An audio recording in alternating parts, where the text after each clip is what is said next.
말씀, 하나님의 말씀, 본문 말씀, 이사야서 62장 2절에서 5절입니다. 2절입니다. 이방 나라들이 내 공의를 무당이 다 내 영광을 볼 것이요 너는 여호와의 입으로 정하실 새 이름으로 일컬음이 될 것이며 너는 또 여호와의 손에 아름다운 관 내 하나님의 손에 왕관이 될 것이라.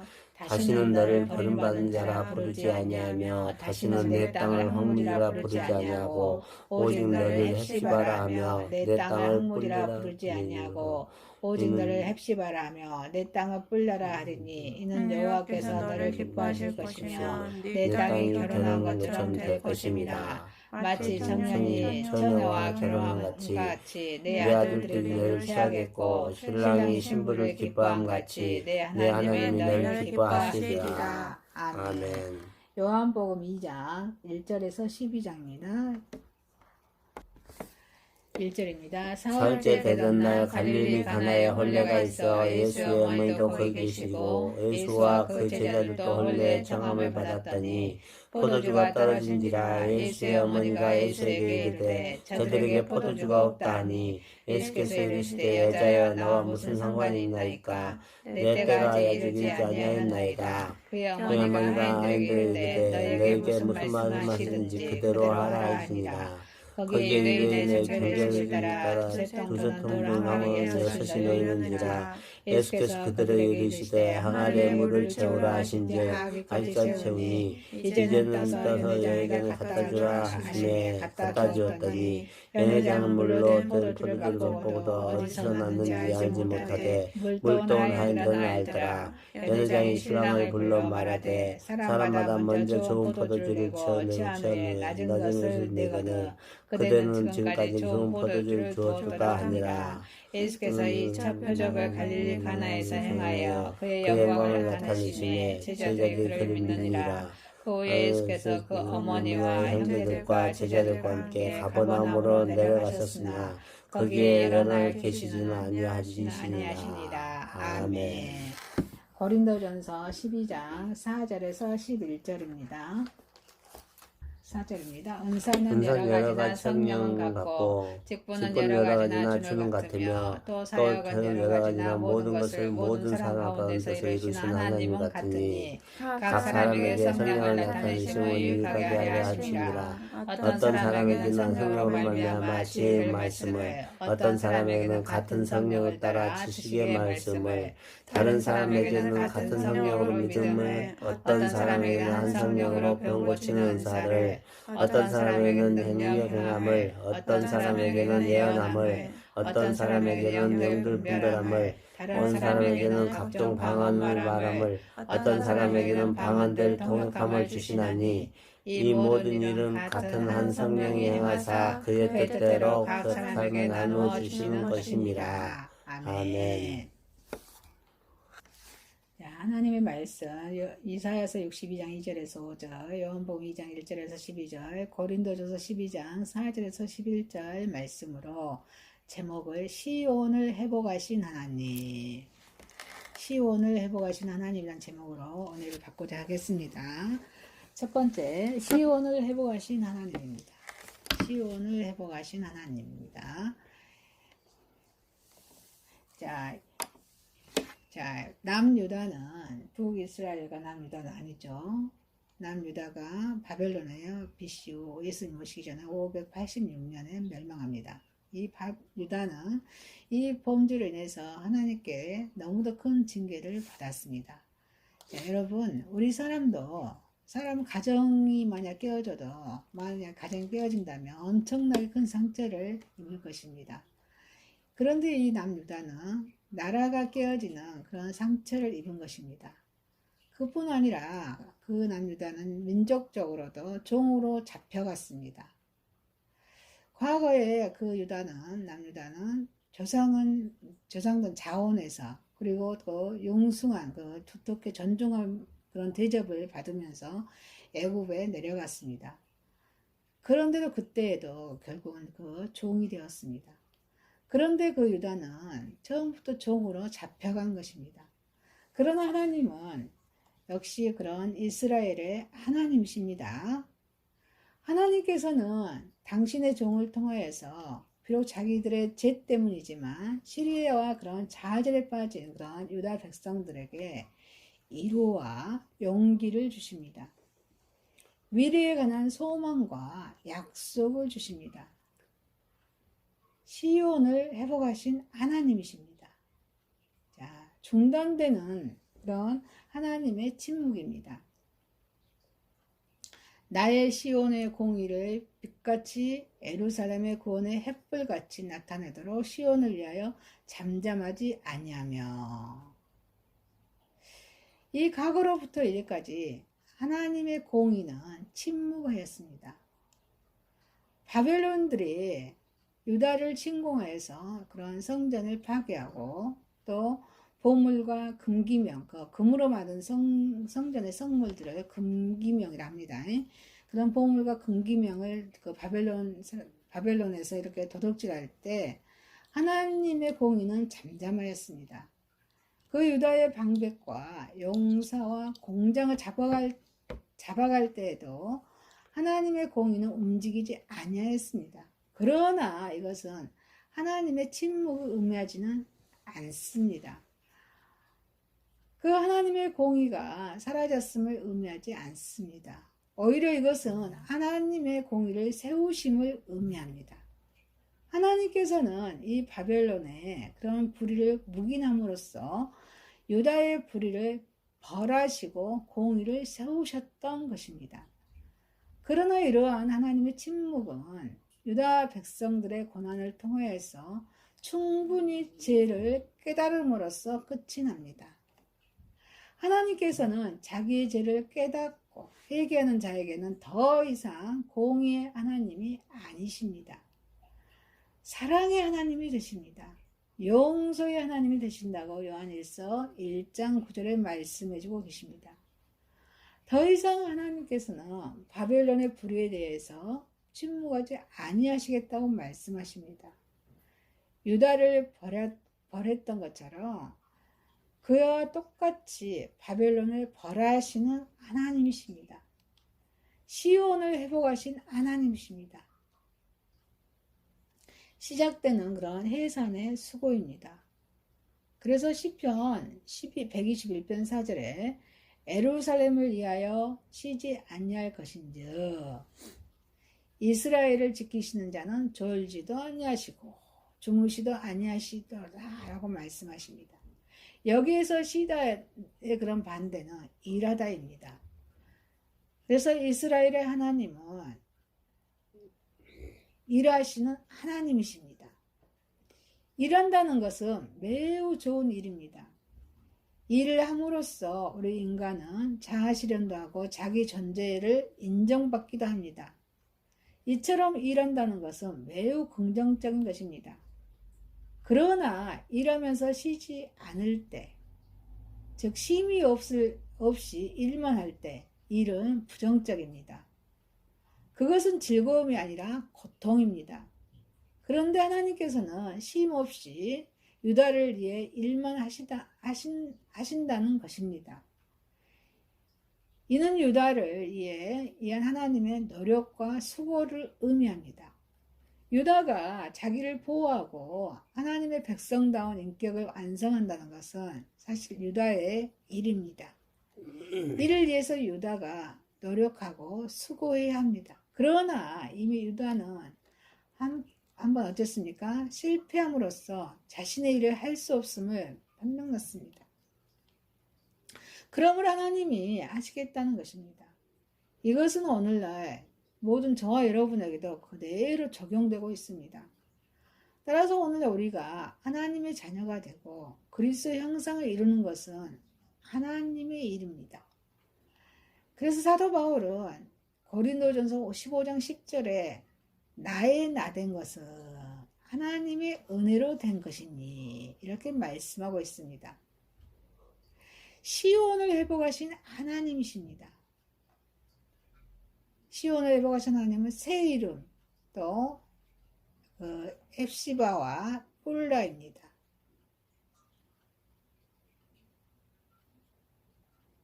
너는 여호와의 이름으로 정하실 새 이름으로 일컬음이 될 것이며 너는 오직 헵시바라 하며 내 땅에 뿔라라 하리니. 하나님께서는 유다 백성들에게 새 이름을 주십니다. 특별히 신앙 안에서 새로 태어난 자들에게는 새 이름을 주십니다.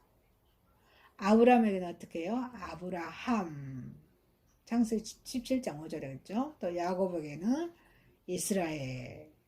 창세기 32장 28절에 또 시몬에게는 베드로. 마태복음 16장 18절에 이렇게 새 이름을 주셨습니다. 이제 우리 유다에게는 신앙의 새 이름을 헵시바와 뿔라라는 이름을 주셨습니다. 여기서 헵시바는 나의 기쁨이 그녀 안에 있다. 또 뿔라는 결혼한 여자를 의미합니다. 하나님과 유다의 관계는 과거와는 전혀 새로운 부부의 관계라는 것입니다. 신앙으로 거듭난 유다를 하나님께서는 동반자로 삼으셨습니다. 남편은 아내의 보호자입니다. 아내의 모든 것을 책임집니다. 그러면서도 아내는 남편에게 모든 것을 당당하게 청구할 권리가 있습니다. 부부는 동등하기 때문입니다. 하나님께서는 유다 백성들과 이러한 관계를 맺으신 것입니다. 오늘날도 예수 그리스도 안에서 거듭난 자와는 하나님께서 이러한 관계를 맺으십니다. 시온을 회복하시는 하나님이십니다. 영원한 안전을 보장하십니다. 영원한 안전을 보장하십니다. 다시는 너를 버리온 자라 칭하지 아니하며 유다와의 관계를 부부의 관계로 선언하신 그 자체가 영원한 보장의 선언입니다. 부부의 서약이 병렬의 서약입니다. 남편은 아내의 고통을 함께 나누며 연약한 부분을 담당할 것을 약속한 후에 아내를 맞아들입니다. 따라서 유다를 부부관계에서 아내로 맞아들이심은 다시는 그들의 죄와 허물을 벌하지 않으시겠다는 선언입니다. 오늘날도 예수 그리스도로 거듭나는 사람은 죄로 인해 심판이 없습니다 라고 요한복음 3장 18절에서 말씀해주고 있습니다. 그래서 그들은 영원히 안전합니다. 만일 영원히 안전이 보장되지 않는다면 우리의 믿음도 어때요? 우리의 믿음은 아무것도 아닙니다. 여러분, 사랑하는 여러분, 시온을 회복하시는 하나님, 우리 하나님은 영원한 안전을 보장하십니다. 그래서 이 영원한 안전을 보장하시는 우리 하나님만 바라보며 예수님만 바라보며 삼일째 하나님 바라보는 신앙으로 자라가는 저 여러분이 되시기를 주님의 이름으로 축원드립니다. 두 번째입니다. 시온을 회복하시는 하나님의 첫 기적의 의미입니다. 이 예수님께서 구원을 완성하신 우리 예수님께서는 메시아로서의 공적인 활동을 시작하셨지만 세례요한과 같이 세속과 절연하고 또 절연하며 살거나 또 신비주의자 같이 산이나 동굴 속에 살면서 현실의 초연한 모습을 우리 예수님께서는 보이지 않으셨습니다. 주님과 그 제자들은 언제나 그 지역의 주민들 속에 계셨습니다. 또 그들의 일상생활의 호흡을 같이 하셨습니다. 주님과 제자들은 갈릴리 가나의 어느 혼인집의 초대를 받아서 그 잔치집에 참배했습니다. 유대인들의 혼인잔치는 7일 동안 계속되는 것이었습니다. 그것이 간습입니다. 그들의 간습이었습니다. 그런데 잔치가 다 끝나기도 전에 포도주가 떨어졌습니다. 그것은 혼인집에서 큰 수치가 됩니다. 주님은 물로 포도주를 만들어서 혼인집의 수치를 명쾌하십니다. 그래서 하객들의 기쁨을 더하게 하셨습니다. 이 기적은 주님께서 행하신 수많은 기적 중에 11절에 본문의 요한복음 2장 11절에 첫 번째 기적이 된다고 말씀하고 계십니다. 시온을 회복하신 하나님의 첫 기적의 의미입니다. 그 첫 기적의 의미는 그리스도의 신앙의 계시입니다. 신성의 계시입니다. 자연과 환경의 지배 능력입니다.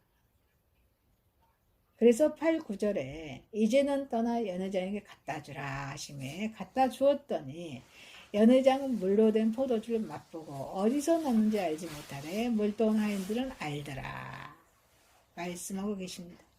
예수님께서 물로 포도주를 만드신 이 사건은 공생애로 시작하신 주님의 첫 번째 기적임을 11절에 말씀해주고 있습니다. 주님은 물을 포도주로 변하게 하심으로써 그런 자연을 지배하는 능력을 가지고 계심을 나타내셨습니다. 구원을 계획하신 우리 창조주시고 또 모든 피조물을 주관하게 하시는 그런 하나님을 단편적으로 계시하는 것입니다.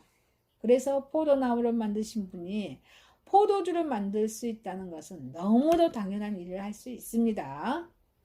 그래서 주님은 당신이 필요로 하실 때는 언제나 자연에게 명령하십니다. 그래서 그 당신의 뜻을 나타내도록 하셨습니다. 그래서 많은 병자를 고치셨고 또 귀신까지 쫓아내신 것은 우리 주님의 이런 물질적인 것뿐만 아니라 영적인 것, 영계까지도 다 지배하고 계셨음을 말해주는 것이 할 수 있습니다.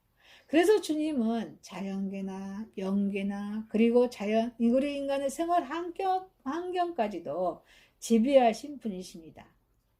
시온을 회복하신 우리 하나님의 구원을 계획하신 우리 하나님의 첫 기적의 의미입니다. 그리스도의 신성의 계시입니다. 예수님께서는 구원을 완성하신 우리 예수님께서는 대중들이 모여있는 혼인잔치집에서 기적을 나타내는 것은 만물의 지배자가 인간들 속에 함께 있다는 것을 계시하는 것입니다. 그래서 예수님께서 임마누엘 우리 안에 함께 동행하신다 이 말이죠. 임마누엘 심을 증명하는 것입니다. 구원을 계획하신 우리 창조주 하나님이 인간과 함께 계시다는 것, 그것이 뭐예요? 바로 복음입니다. 복음은 기쁜 소식입니다. 그래서 예수 그리스도는 복음 그 자체입니다. 시온을 회복하신 하나님의 첫 기적의 의미입니다. 그리스도가 인생에 베푸시는 은혜입니다. 구원을 완성하신 예수님이 인생에 베푸시는 은혜입니다. 이게 의미예요. 그래서 인간의 모든 결핍을 우리 예수 그리스도가 예수님 말씀으로 충족시킵니다. 그래서 7절 8절에 예수께서 저에게 이르시되 항아리에 물을 채우라 하신즉 아구까지, 아구는 어때요? 넘치도록 보는 거죠. 항아리에 넘치도록 아구까지 채우니 이제는 떠서 연회장에게 갖다 주라 하심에 갖다 주었더니 이렇게 명령하십니다.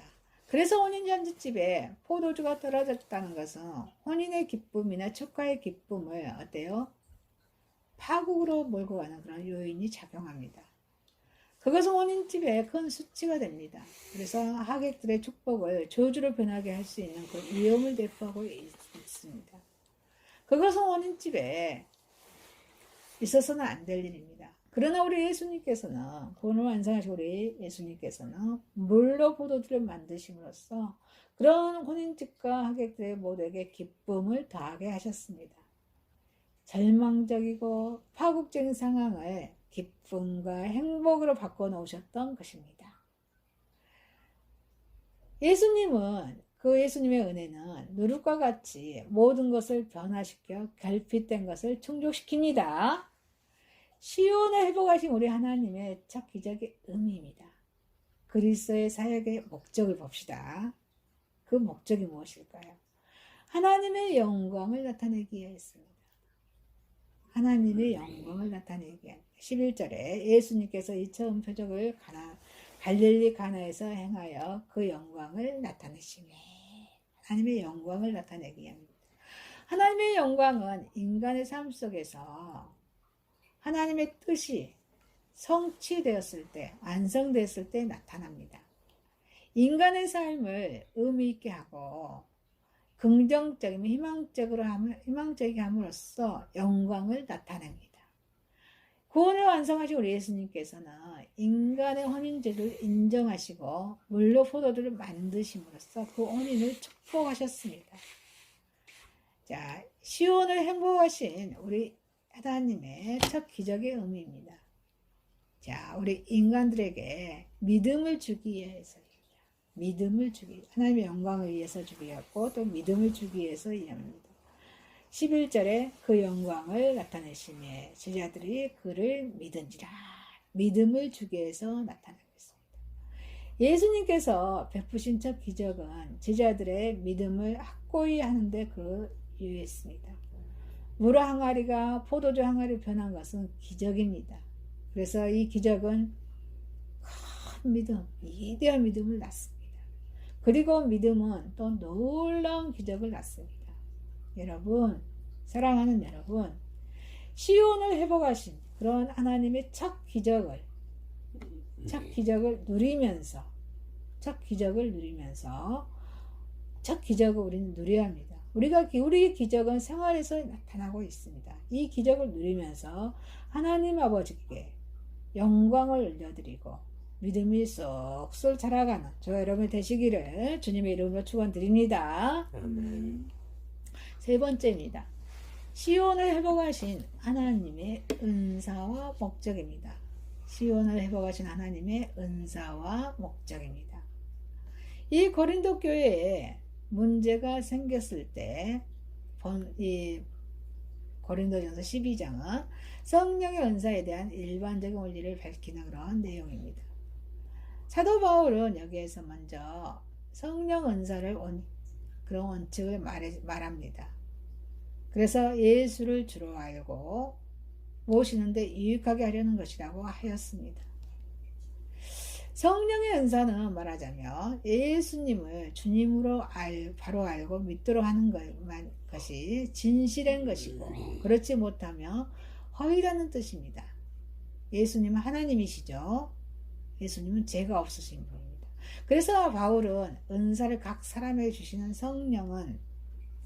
은사는 각 사람에게 주시는 것입니다. 그래서 성령은 하나입니다. 그래서 은사의 종류는 많다고 말하고 있습니다.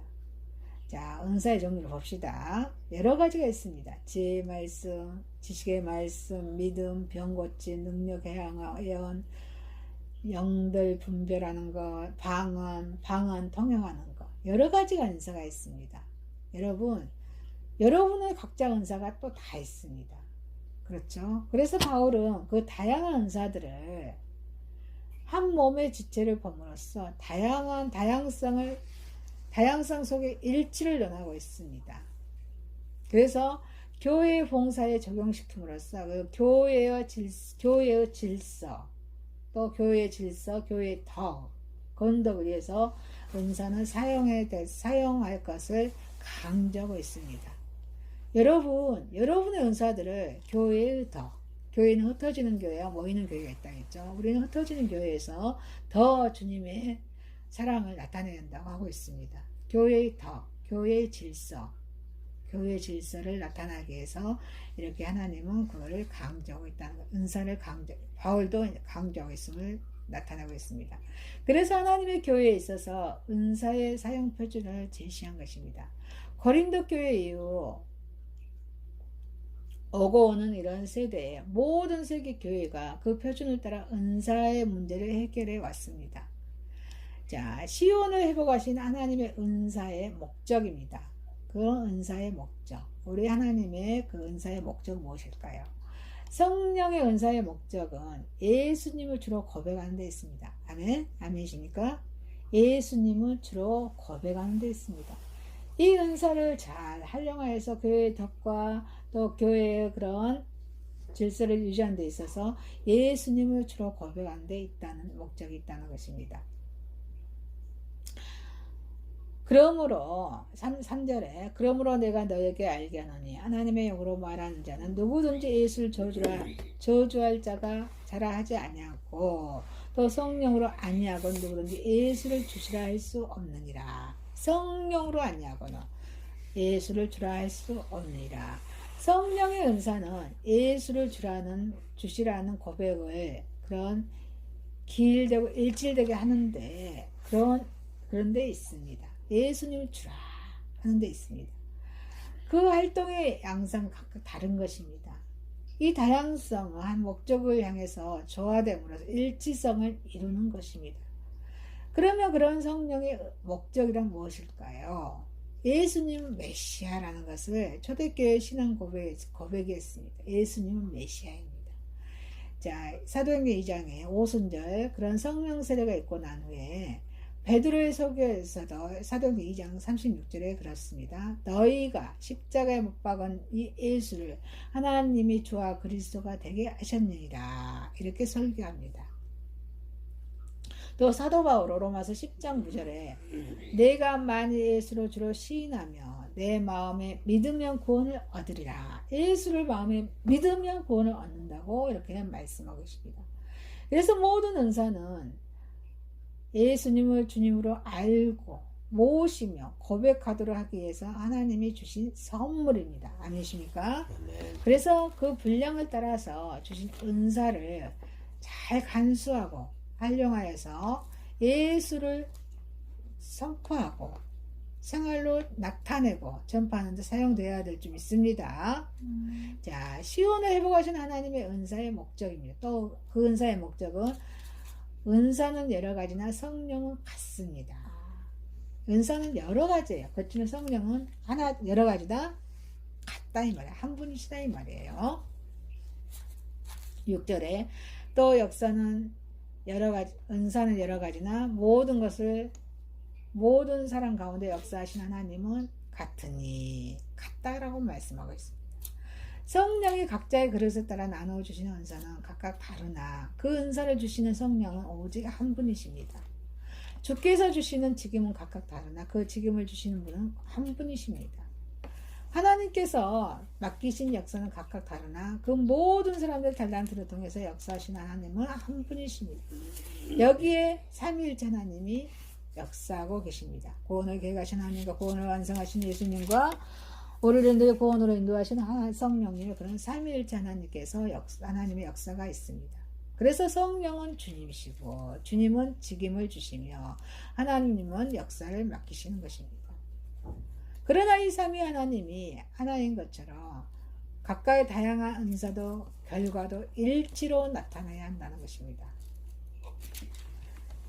그래서 에베소서 4장 4절에서 6절에 몸이 하나이요 성령이 하나이니 이와 같이 너희가 부르심의 한 소망 안에서 부르심을 입었느니라. 주도 하나요 믿음도 하나요 세례도 하나요 하나님도 하나이시고 만유의 아버지니라 라고 에베소서 4장 4절에서 6절에 말씀하고 계십니다. 한 성령에 의해서 각 사람의 형편에 따라 나누어주는 이 은사들은 한 성령에 의해서 유지되고 있습니다. 그리고 적용되고 관리되어집니다. 그래서 은사가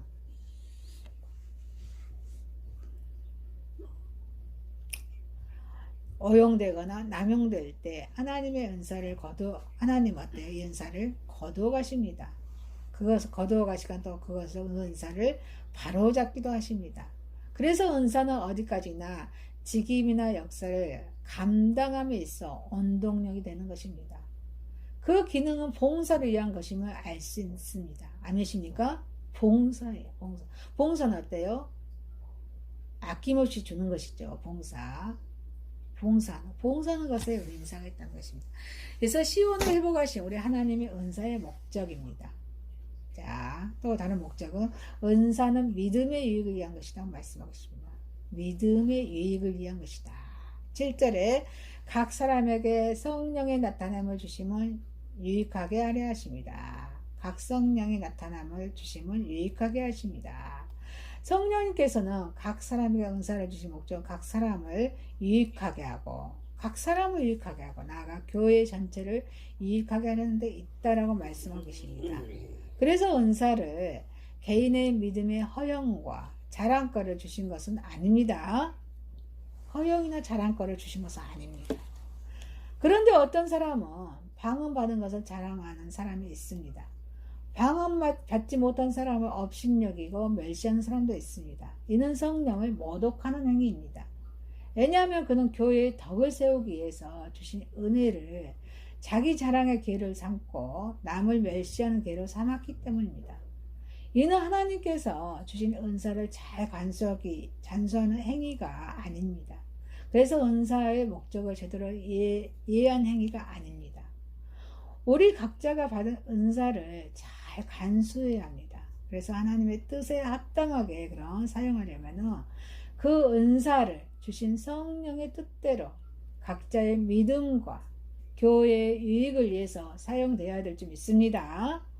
그래서 은사를 받은 사람일수록 더욱 봉사하는 것은 기뻐요. 힐링이 됩니다. 우리의 질병 치유됩니다. 더욱 봉사하고 충성하여야 할 이유가 여기에 있습니다. 여러분, 사랑하는 여러분, 시온을 회복하신 하나님의 은사를 하나님의 교회인 교회의 덕을 세우고 또 하나님의 교회의 덕을 세우고 질서를 세워나가고 또 봉사하고 충성해 나아가는 저 여러분이 되시기를 주님의 이름으로 축원드립니다. 말씀을 마치겠습니다. 시온을 회복하신 하나님이십니다. 시온을 회복하신 하나님의 첫 기적의 의미였습니다. 시온을 회복하신 하나님의 은사의 목적이었습니다. 기도드리겠습니다.